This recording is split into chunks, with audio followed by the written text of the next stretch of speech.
It's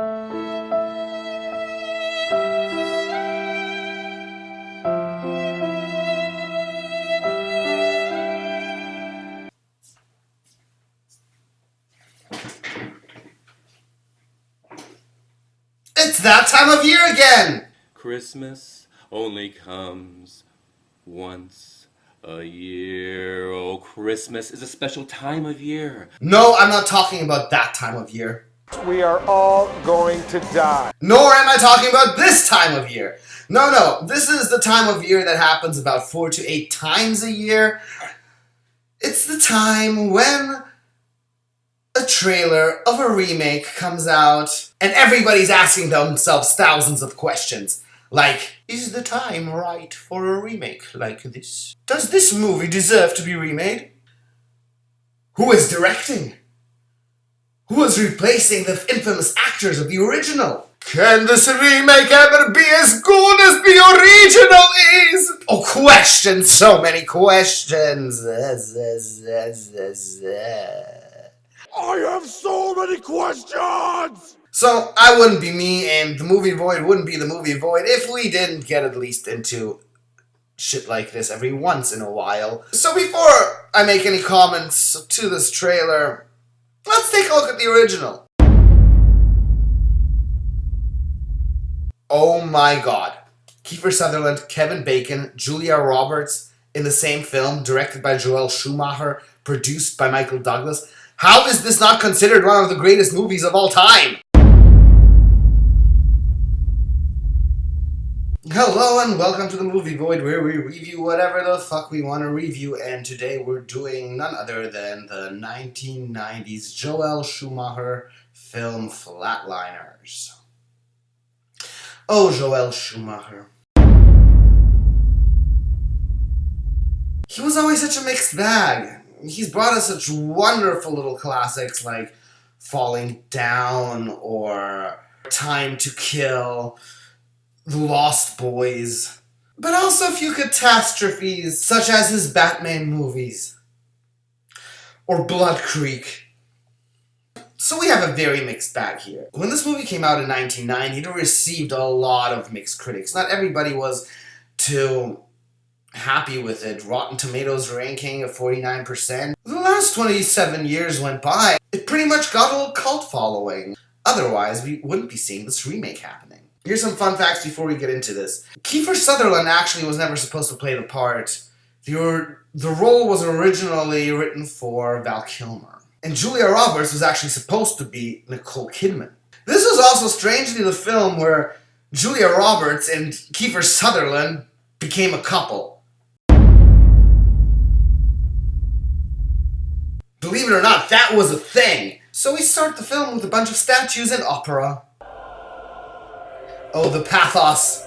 Pathos, damn it, pathos. Then they drop the beat. And we see a freezing Kiefer Sutherland enjoying a perfectly nice sunrise. If you see the sun go down, you can watch it. It's oh my God, look at that. I did the experience myself. I was in the beach. I said, God, no, we cannot go till it goes down. You go down. You jogging, sun go up. You want to see it. And then saying the tagline of the movie. Today's a good day to die. Such a sweet yet tacky introduction. So cut to Kevin Bacon. He seems to be an aspiring surgeon. And he wants to do surgery on this woman who just got a street abortion. But it doesn't seem like he has the authority to do so, and he gets in shit. What the hell do you think you're doing? Poor Kevin Bacon. Then we meet this strange dude called Randy Steckel, who is trying to think of a name for an autobiography. Surgeon, not pretentious. Randall Steckel, Genesis? Randall Steckel, Genesis of a young surgeon. We meet even more characters. Here's Julia Roberts listening to a woman who just had some near-death experience. ever saw. Wow. And I heard this voice. We sure got ourselves a fun gang here, right? Beautiful voice I ever heard. We find out Julia Roberts enjoys asking patients about death. Look at Julia. Look at Julia Roberts.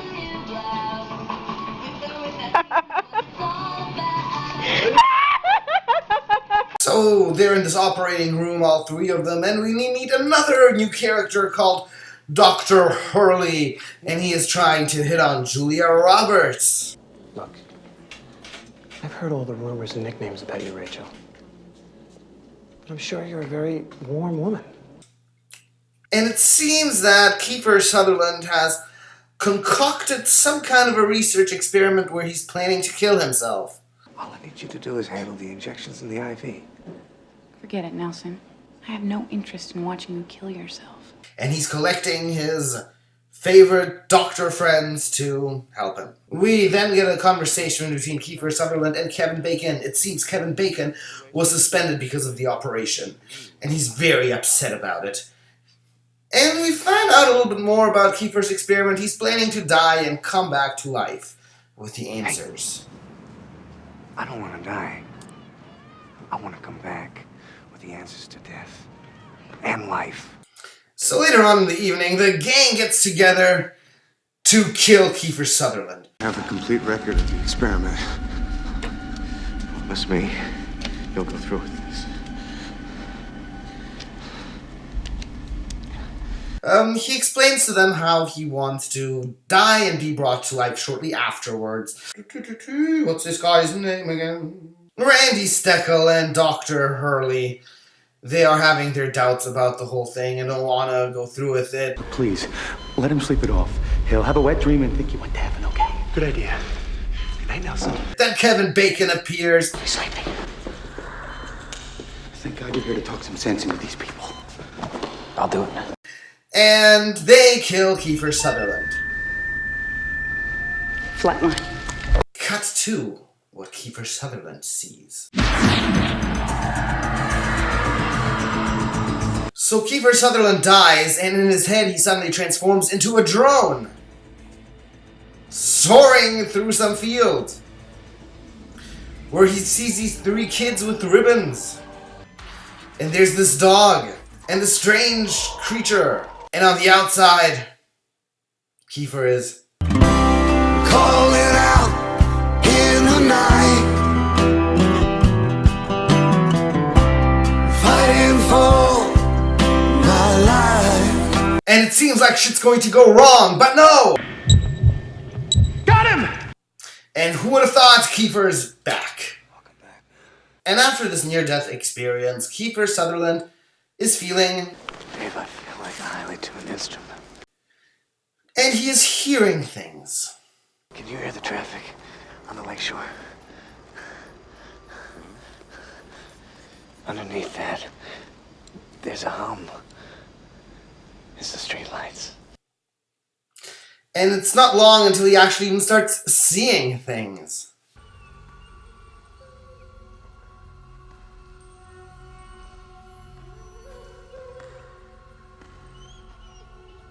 While this is going on, our medical clique is so happy with how the experiment went that they're starting to fight who is going to go I'd be next. willing to go 1 minute, 20 seconds.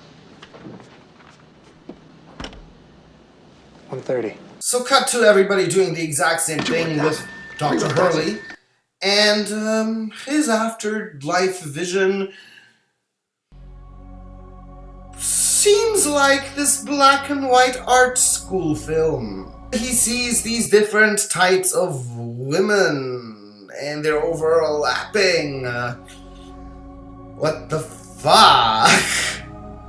So Dr. Hurley is describing the whole thing as this erotic kind of an experience. The experience was strange. It's almost erotic. What do you mean erotic? I don't want you to think that it was casually, wantonly sexual by any means. It was friendly. I don't know, there's something vaguely feminine guiding me. This is puzzling Kiefer, who is smoking, by the way, and doesn't it just look so comforting, the smoking Kiefer Sutherland? You never see that today. But anyway, Kevin Bacon, who is an atheist, thinks they're all full of shit. I think you guys are full of shit. And wants to go in there himself. 2 minutes. 2:10. 2:20. Well, looks like we found a winner. But Julia Roberts, she's been waiting, like ever since Kiefer Sutherland got out of there to go in there. But no, Kevin Bacon's doing it. And it's also funny that every time they talk about what they're going to do next, the first approach is that they want to stop with everything. Wait a minute. Nobody is going next. But then in the end, one of them has to go. So, it's almost a little annoying. Kevin Bacon and Julia Roberts go on to have the sweet little conversation about life and death. While that's going on, Kiefer Sutherland is somehow having trouble with his perception. Not really sure what he's seeing is real or not. Let's look at the characters we've established a little. We have this mega mind Kiefer Sutherland with all the ideas and the master of this whole entire project. He definitely has some demons in his closet. It's looking that way. We also have Julia Roberts, who is totally fascinated with death. We don't know why yet. We have a very ambitious Kevin Bacon, who is driven by his emotions, and is also the one who is most skeptic about the results of the project since he's an atheist. Sort of reminds you of his role in Footloose. Then we have Dr. Hurley, who's constantly thinking with his dick, even in the afterlife. And of course, Randy Steckel, who's a little bit of the coward in the situation, the little chicken. Chicken, Peter, you just a little chicken. Chip, chip, chip, chip, chip, chip, chip. And they're working really well with each other. I'm really liking how these characters are set up. It's one thing that totally speaks for this movie. So Kiefer Sutherland sees his dog walking around, he follows him. And then he confronts this kid. And this kid kicks him in the balls. You lost? And beats the living crap out of him. So now it's Halloween and there's a fun Halloween party happening outside while they keep conducting their experiments. And this time it's Kevin Bacon who gets to die. And this time, our scientific clique starts getting maybe a tick too reckless with everything. When Kevin Bacon dies, he literally sees his entire life flash by his eyes.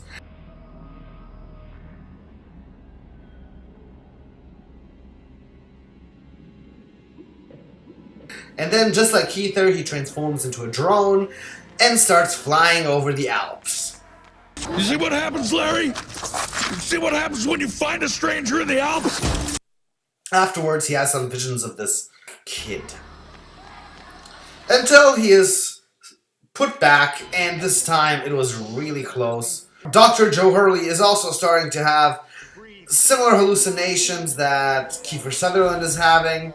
There's a much more unsettling feeling between the crew after this certain experiment. Now Julia Roberts is so hot on going next because she was bumped twice. And Kiefer Sutherland, who was planning to go again, is all... Bidding starts at 4 minutes. And things aren't looking that good between them all. Rachel, you want to go next? Be my guest. Fuck the rest of you. This is my idea. You're just tourists. So now we get to the part of the movie where the suspense tends to drop a little because of the repetitiveness. Kiefer Sutherland still keeps seeing all this shit, so does Dr. Joe Hurley. Now Kevin Bacon is also seeing this kid.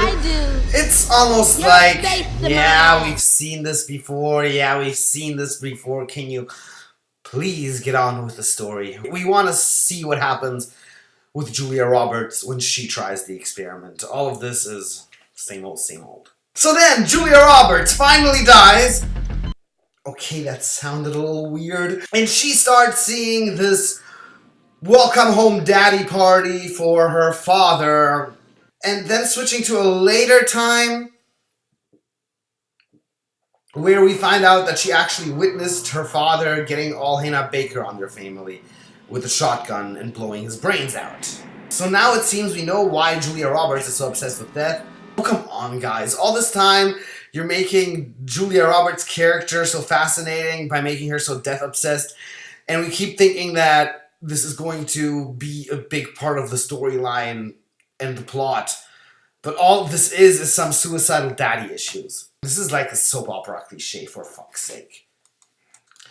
Back in the real world, Kevin Bacon comes late this time, and he wants everybody to abort the experiment early. How long's she been under? 120. We're bringing her back. Which causes a bit of panic in the clique. No, we're not. What's that blanket to warm? Body temp? 86 degrees. She hasn't been under long enough. Just do it, Joe. Joe, we said 425. Just do it! And all of a sudden the power goes out. What the hell is going on? And what do you know? Julia Roberts stays longer dead than they planned to. But they do bring her back with some CPR and stuff. And then they start talking about why Kevin Bacon wanted to abort the experiment early, and he is the first one who starts talking about his after near-death experience hallucinations. That's why you stopped us. Listen to me. There was this girl, Winnie Hicks, I think it was. I was in elementary school with her. We used to make fun of her, all right? I was on the train, and I heard someone call me names. I turned around, and I swear to God, she was standing right in front of me. And they all start admitting to what they've been seeing. I've been haunted by these images of women that I videotape without them knowing. I think his name's Billy Mahoney. He's an 8-year-old kid we used to pick on in school. And Kevin Bacon is a bit pissed off at Kiefer Sutherland because he was suspecting this and didn't say anything to the rest of the crew. And when did you know about this? I had my suspicions after Joe went. Before I went. Before she went, and you didn't say a word! Oh, Nelson. Jesus Christ, I thought we were doctors, scientists. So, the film doesn't really keep any surprises, and as expected, Julia Roberts starts seeing her dead father everywhere. Kevin Bacon tries to reach out to her, but she's all like, "Yeah, these are my problems, not Kevin Bacon's problems." While that's going on, Kiefer Sutherland is starting to lose his mind. And we find out that he keeps seeing this kid because he threw rocks at him while he was in a tree, and then he fell out of the tree and died. Same thing's also going on with Kevin Bacon, who's seeing this black girl he was bullying when he was younger.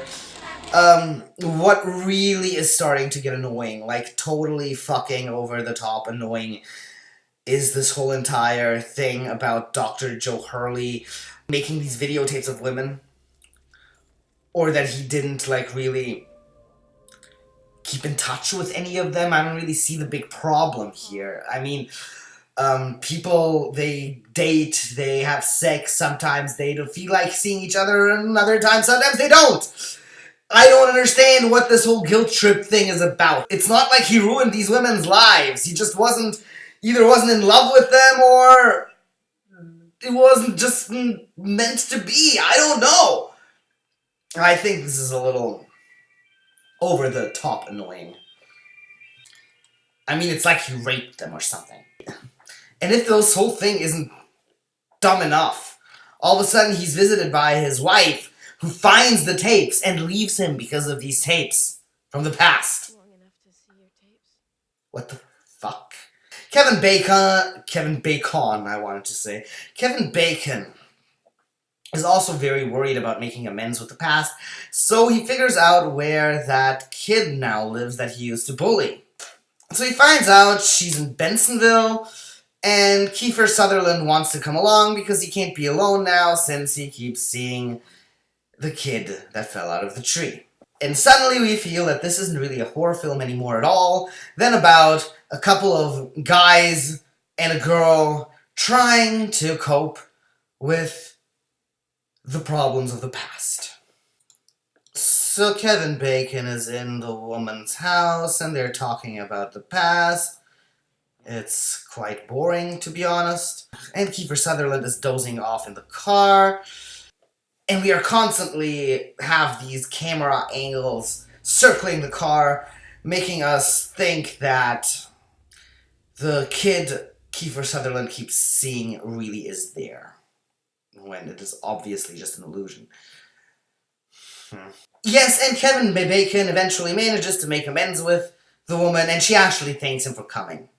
Thank you. Well, that's going on. Kiefer Sutherland is battling with this kid in the car. But he's saved right in time by Kevin Bacon, who sees him literally hurting himself. I also gotta admit, I'm finding the cinematography in this film to be very, very forced. Every time something bad is going on, something concerning death, it's always in this very tacky 90s blue, and when things are looking hopeful, we have this orange-yellow lighting. See, it feels a lot like the cinematography in 13 Reasons Why, but in a film like this, I don't think there's a reason to be that drastic with it. Because in 13 Reasons Why, they were automatically showing you, okay, this is the period of time when Hannah is alive, this is the period of time when Hannah is not alive. This is just, oh, it's blue! Something bad will happen. Oh, it's yellow! Something hopeful will happen. It's... I'm not buying it. Kevin Bacon gives Julia Roberts closure, tells her how seeing the girl he was bullying lifted his guilt, and telling her that her father wants her to let go too. Kiefer Sutherland takes the other boys to the grave of the kid he knocked out of the tree. And he's upset because he can't do anything because the kid is dead. I'm getting bored slowly. This is like a fucking Lifetime movie from the script. And Kiefer Sutherland starts acting out like this kid on crack. Takes Joe's car, and then they're stranded, so they call Kevin Bacon, who's chilling with Julia Roberts, and he has to leave Julia Roberts to deal with her daddy issues alone now. So left to her own devices, Julia Roberts discovers that her father was a heroin addict, and his illusion is all like, Sweetheart.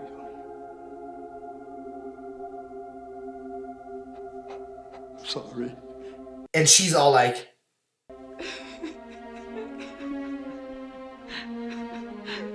and it's like this gigantic Lifetime movie with good production.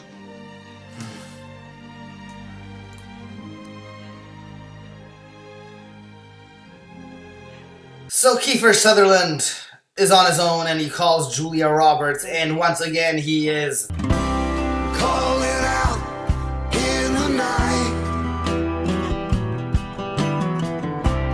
fighting for my life. for real this time, because he's planning to go all Hannah Baker on her ass. That's why I'm going under again. No, Nelson, please wait.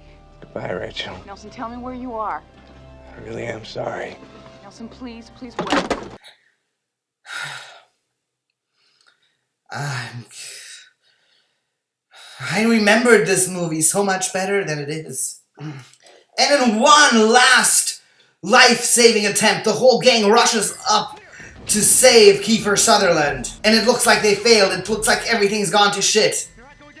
But no! Kiefer Sutherland is still alive, fighting the good fight. And in this final near-death experience, Kiefer Sutherland actually manages to make amends with the kid he was bullying in the past. And this is how Flatliners ends, with these beautiful religious paintings and this ho-ho-ho music. I gotta admit, I remembered this movie being way better. Well, you can't say anything about the acting. Like, you have amazing performances from all parts. Yeah, Kiefer Sutherland does a good job. Julia Roberts is too. Kevin Bacon is, again, absolutely convincing. The premise is an amazing idea. It is a genuinely good idea. I'm actually surprised nobody has thought of this before. That's how good this idea is. The problems with this film, however, lie pretty much that it's become dusty. It's, the world has progressed a little, and it feels outdated. All these religious undertones, like, we're playing God, and so on, feel a little forced today. You notice that when they were doing this back then, they were really paying attention to not hurting anybody's feelings too much and didn't really go into the scientific factor of the whole thing. What would be nice to know is how, like, this whole entire thing works on the psyche. Is it always the thing that's been troubling you the most in your life that is screwing around with your head? How long does it take for these things to get triggered? Do they happen right away, like it was with Julia Roberts? Or do they happen sometimes later, like it was with Dr. Hurley? The effects aren't really as good as you remember them to be. So, even though this is per se a good movie, it's not really more than that. It's nothing special. It's like a 6 to 7 out of 10, something like that. So, I'm pretty much welcoming this remake happening. Let's take a look at it. Midnight basement, sublevel C. What's going on? So, the 2017 version is going to have Ellen Page play Kiefer Sutherland. I like the idea. Ellen Page is an amazing actress. Okay, now's the point where you She could do this convincingly. I like her in this doctor role. She seems serious. The whole entire design of everything seems to be a lot more high-tech. What happens to us after we die? Which is something that was really missing in the original version. The new actors, I haven't really heard of any of them, but It's a good day to die. at first glance, they seem competent. I'm already noticing they're putting some different aspects into this film because Ellen Page can suddenly play the piano. How is she playing the piano now? It's like her brain's been rewired. So I'm liking this new idea. And I'm liking this party mood they got going at the beginning of the trailer. There was too little of that, I think, in the original. So the whole aspect of the past haunting them also comes into play here. But it looks a lot more bombastic. It looks a lot more spectacular. There's going to be a lot more shit going down than a bunch of kids just throwing stones into another kid who's in a tree. This looks like some real fucked up shit going on right there, and I'm liking that. And what else I'm really liking is the way this Russian guy says, This experiment needs to end right now. "Isn't it so convincing?" Okay, that's a little hilarious, I gotta admit. But everything else looks great. Really, I can't wait for this to happen. So, future's looking good on this remake. And I promise you we'll be reviewing it too. God damn it, I just hope it does not suck. But there's potential here. There's a wide range of things you can do. And the way the trailer looks like, it seems that this is going to be possible. It seems we're actually going to have a good remake of Flatliners. Another thing that bothers me just a tiny little bit is the scene where Ellen Page is getting all dragged across the room by an invisible being, all Paranormal Activity style. That's just fucking stupid. So, we will move off. Please like and subscribe. We need more of you motherfuckers out there. I hope I don't regret any of these things I said when the movie actually comes out. Well, this was the Movie Void. You will see me when you see me. Go away, scary monster, go away. Go away! Namaste.